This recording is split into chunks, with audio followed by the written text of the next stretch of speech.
Welcome back for the last session of the day, but a very important one and a topic we've been discussing during different sessions throughout the whole day. It's the topic of images and how we can use images for better design in our presentations. I am super excited to welcome Julie again for a second year, even though last year she was talking about templates. But Julie is a principal of Terberg Design, where they're helping clients from all over the world to communicate their ideas better. She has decades of experience, actually, I think, in the presentation industry and has been a MVP for more than 15 years. I think since 2005, was it? That was the first time you became an MVP. Yeah. So welcome, Julie. We are very excited to have you and can't wait what you've prepared for us regarding images. Thanks, Eva. So yeah, we're going to talk about photography. We're going to talk about, in a nutshell, image manipulation, making your images look better. Or to put it in another way, what do we mean when we talk about image manipulation? We mean to enhance an image, maybe to create more focus or contrast, make the ordinary look extraordinary. Maybe you're trying to make a series of unrelated images look related. Maybe you want to use images to enhance or create a mood. There's a lot of things you can do with your photography, and you can do these things right in PowerPoint. That's what I'm going to be showing you today. All the techniques that I'm sharing with you, I'm going to be demoing the next 20 minutes, and everything can be done in PowerPoint. Now, a lot of other programs can do these things as well. I'm not excluding any other programs. I just want to show you some things you can do right in the program. And with that, let's talk about how it all begins. It starts with a picture. And in this case, a picture and a headline. Now, one of the quickest things you can do to create interest with that photograph is to make it full frame, because now we're looking into that scene, right? We're looking into the scene, but the problem is we can't read that headline. The white text is getting cut off in some places and it's just too light. So we have to create some contrast by, in this case, darkening the photograph. Now, there are a few ways that you can do that in PowerPoint. And the easiest way to do that, quickest way, create a rectangle. Full size, same size as your slide. Fill it with, in this case, with black, and then I'm going to make it transparent. Down here, you see on the task pane a slider. I'm going to zoom in here so you can see the slider. And this rectangle is about 50% transparent. Quick and easy way to create contrast with that white text. Conversely, what if you don't want a dark slide? Make the rectangle filled with white. Again, make it transparent so we see the photograph behind it, and add black text for the high contrast that you need for legibility. I'm not suggesting you use photo backgrounds for all of your slides. I'm also not suggesting that you use every single technique I'm going to show you in one presentation. You know, unless of course you're fortunate enough to be teaching other folks these techniques like I am, and so you get to show everybody all of the tools. So let's pick and choose some of these techniques for your presentations. So continuing on the transparent shape idea, what if you filled it with a color? In this case, it's filled with blue, and the blue is transparent. Or how about a gradient? Here we've got a 3-step gradient, and that gradient is filled with 3 colors here, blue, green, and yellow. And each one of those colors is a bit transparent. Roughly 25% transparent or so. The angle is also changed on this gradient. It's 330 degrees if that matters, but it goes from the bottom left to the upper right. So you're seeing the entire gradient over the full frame photograph for a really cool, unique look. And it's dark enough that we can read that white typography on top of it. Now, one of the best uses for this gradient filled rectangle is to, again, increase legibility with busy photography. In this case, the window frame is bumping right up into my text. So I create a white rectangle, place it on top of the slide, and I have here a 2 color gradient. The first color is white and it's filled with 0 transparency. And the second white is 100% transparent. Now you'll notice that these sliders are not at 0 and 100 on that gradient stop rectangle. If this first one was at 0, you'll see that it doesn't cover, that white doesn't cover the window frame completely.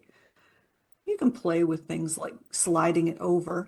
And again, this is on a different angle. This is going from the top left to the bottom right.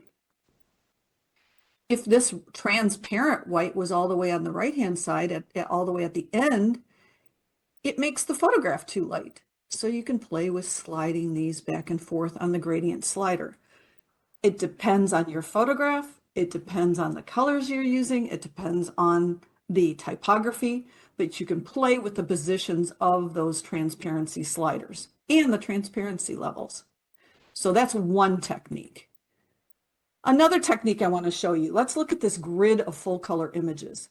These images all go together. Maybe they're telling us, I'm going to tell a one slide story with all of these photographs, maybe with a build and subdue. So let's try a different technique, and this is recolor. Now, I've already recolored some of the photographs on this grid. Let's take this one and recolor it to match. Select the photograph, and on the Picture Format tab, the first step is to select color. Oh, excuse me. It is not to do what I just did. Select color on the Picture Format tab. And you'll see that it opens up this gallery. From that gallery, I'm going to select this bright blue. And it's going to look really too bright from this standpoint. My text doesn't show off.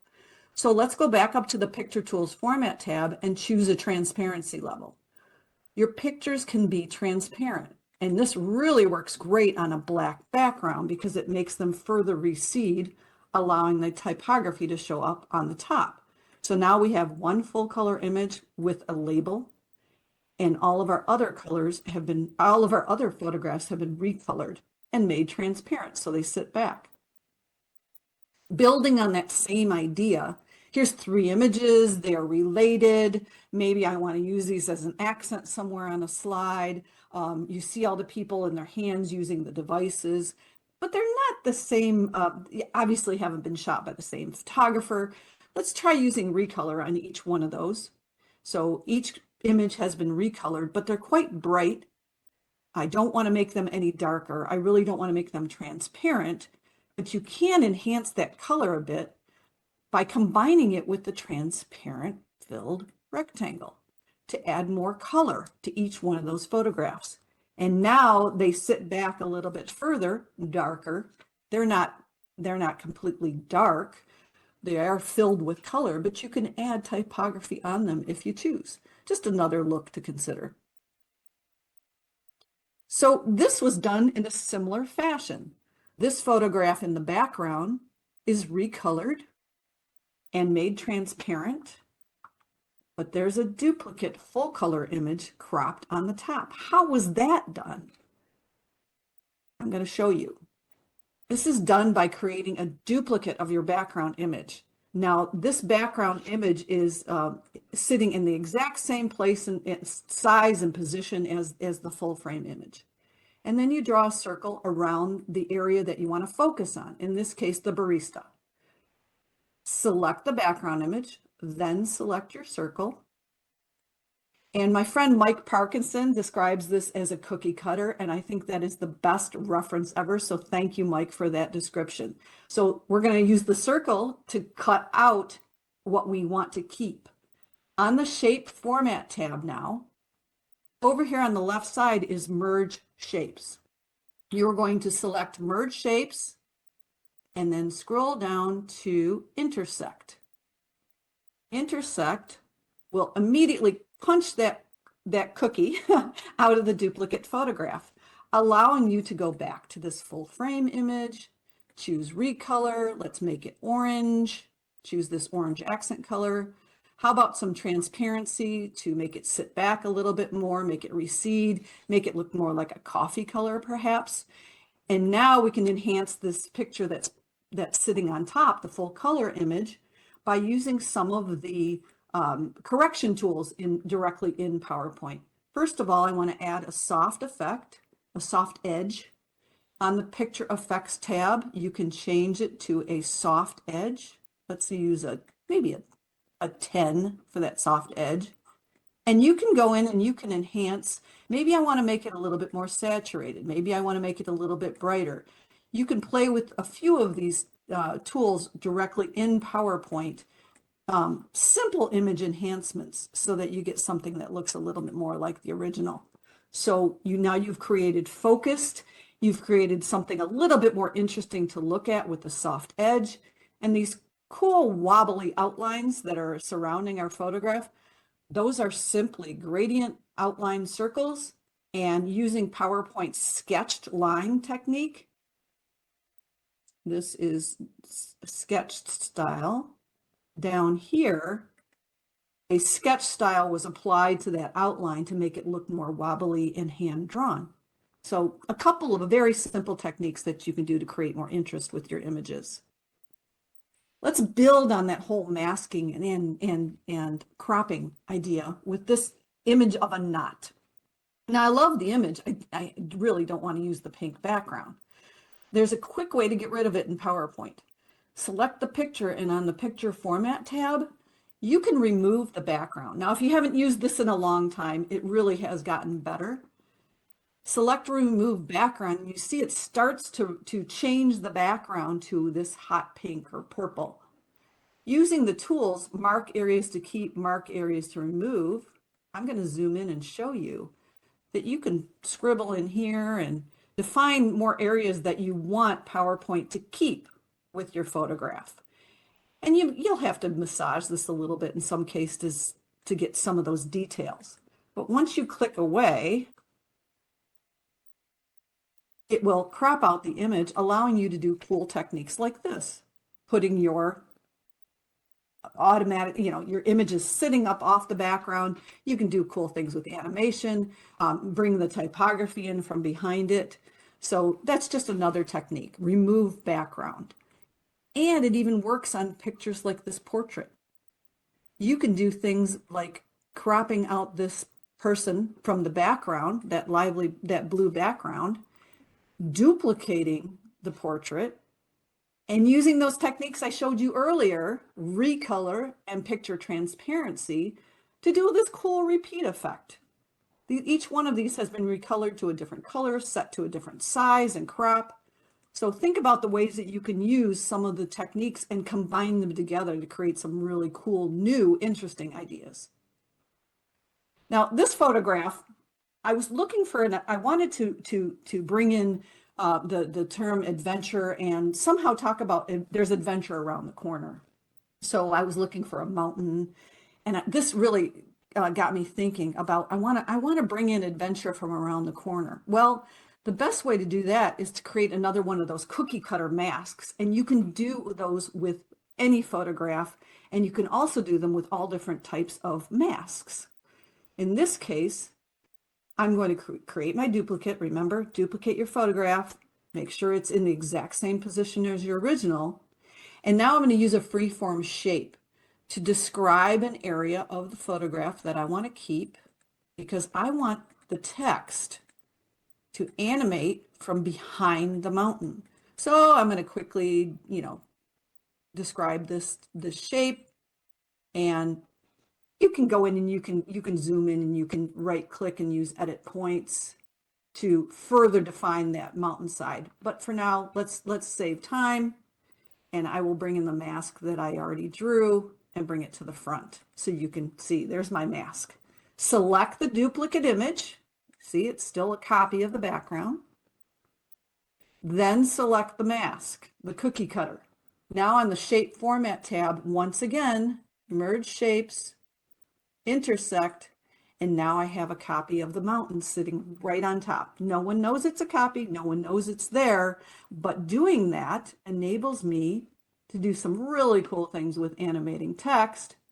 And now if I preview that, you see that adventure really is right around the corner. That mask is hiding the text that is sitting on the animated path. Okay, so that's another way that you can use PowerPoint to do some really cool things with images, combining it with animation and typography. Here's another cool photograph of a shuttle launch, and I wanted to use this for just that, to introduce a launch. But the white typography, it's not doing enough. You can see it's still editable text. I could change this to lunch if I wanted to, but we'll leave it at launch. And this also uses a duplicate. The duplicate photo gets selected first, then we choose the typography, go up to the shape format tab once again, merge shapes, intersect. That punches a hole right through that typography, turns it into a shape filled with the picture, and that allows us to modify now the background image, changing some of those settings that I was talking about earlier. Brightness, contrast, those can be found in two places, these corrections. Up here on the ribbon, on the picture format tab, you'll see that this was changed to a brightness of -20%. The color was changed to a different temperature, and so on and so forth. Same with the word launch. This was made brighter, the saturation was punched up. It does a completely different effect than a transparent text. So give that a try if you want to duplicate the photograph and use your text to punch out the idea. Now, on this particular, for this particular series of photographs, I love the image of it looks like maybe a mother and daughter running on the beach, but I wanted to talk about flying. And so I thought, well, I need to introduce some clouds here. So simple, so easy. This is two photographs. The top photograph has transparency applied. Remember I told you that you can use transparency right from the ribbon? Select your photograph and change the transparency. In this case, it's 50%. To do some interesting things with combining images as texture. That's how this was done. This original image is a photograph of liquid with bubbles in it, right? And that is overlaid on top of the image of the surgeons. And there was some creative cropping here to get the surgeons' faces directly in that bubble. But you can use images as texture. Think about using them with transparency, like this one, for instance. This smoke image, I'll show you the full color smoke image. This one was duplicated and placed over all of these a couple of these gradient filled shapes and in the background to create an interesting look and texture. So photographs used in transparent ways and overlaid on top of each other. Another technique I want to talk to you about is artistic effects. In this case, the background image is blurred, and there's one of those gradient overlays on top of it. Artistic effects, again, can be found on the ribbon under the Artistic Effects tab, and they're also found here on the ribbon in the Effects tab. This blur has a 20 radius blur. You can adjust that radius to other degrees for more blurring if you wish. Duplicate picture, full focus for full. It hasn't been blurred for more focus in the center. Another artistic effect I want to show you. These combine all of the things I've showed you already today. These three photographs look completely unrelated, but we want to set them on one slide and make them look related by using the remove background feature and applying a film grain artistic effect. Here, this gentleman is cut out of the background using remove background, and an artistic effect is applied called film grain to each one of these. And then a white shape was drawn around the outside to make it all look like each one of these is maybe a paper cutout on top of this chalkboard background. Another artistic effect applied to the same person here is a cutout. And the background, again, cutout, a little bit transparency applied, two unrelated photographs brought together with an artistic filter. And I want to leave you with one more idea, using pictures as texture, recoloring, adding these artistic effects. You can combine all of these things together to do something completely different, something new, and you can do all of these things directly in PowerPoint and make your images a lot more interesting to look at. So try some of these in your presentations. Eva, are there any questions for me? Thank you so much, Julie. These were some great pieces of advice. The reason why I really love imagery is because even if you're not a designer, you can really do some crazy cool stuff with images. I've been keeping this question for some time, even though there's been some discussion in the chat, but what would be your favorite and preferred location to find really good images? What do you typically use? It depends on the client and their budget. Most of my clients, well, no, not most. Some of my clients hire photographers, and so we have beautiful custom image libraries to pull from. That's probably that's the best of the best scenario. The second best would be some of the better stock photography sites, Getty Images, for instance. If your client's got a great budget, you want to go to some of the better stock image sites. Again, then you've got iStock and Shutterstock. Free image websites, I use Unsplash, Pexels, PowerPoint. If you have a license for Office 365, you can actually look at the stock image library that has been added to Office. There are some beautiful images directly in the program that you can use in your presentations. So there's plenty of good places out there. Yeah, I absolutely agree. And I think the gallery that we currently can find in Office 365 has been constantly updated and Yep. constantly improved. So if no one has checked that one out yet, I also urge you to do it because I think there are some great images that maybe you could find there. And also, by the way, some videos, which is a different discussion. Yeah. A lot of the Absolutely. images in the presentation today came from the Microsoft Stock Image Library. Awesome. That's super great to hear. And I see here already people are saying super nice practical tips and super interested into seeing again your session in the recording so that they can test all of the things which you shared. I didn't know you call it a cookie cutter, but I liked that expression. Yeah, Um, Mike Parkinson came up with that. I think it's great. Yeah, it's absolutely great. There is one question around transitions and animations. Are there any transitions and animations that you can also recommend us using with images? I don't think there's a definitive answer. It depends on your images, it depends on your presentation. I love morphing between different crops of images. That's a creative animation technique that you should explore. You take an image on one slide with a specific crop, and then on the next slide, you change the crop and you morph between the slides. It can do some really beautiful things, but you just have to play with it.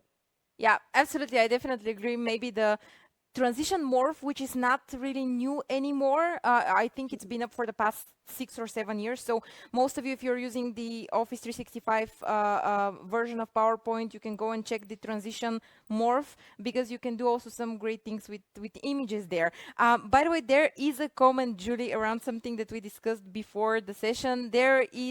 There are people who want you to bring the slide a day, the slide a day initiative. So maybe that's something that you can think about now that we also discussed it, and there are some people who obviously have followed you for that. If I could only Um, buy more time, right? yeah, absolutely. Fully agree on that. Well, thank you so much for all of these super helpful and super Thank you. insightful tips on images. I'm seeing here already people in the comments saying how great they were.